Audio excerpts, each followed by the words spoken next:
Gaskiya ne kwana 99 na ɓarawo kwana ɗaya ko na mai kaya.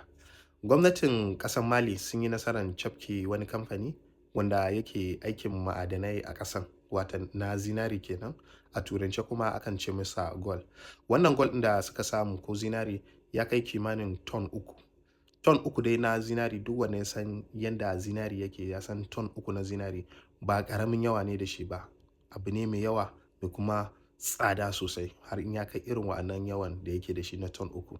Watan a kuɗin wannan abubuwan kamar a international market kenan, watan a kuɗin hada-hada na zinari na duniya zai kai kimanin dalar America miliyan 259 da kuma dala 798 da wasu 'yan kai.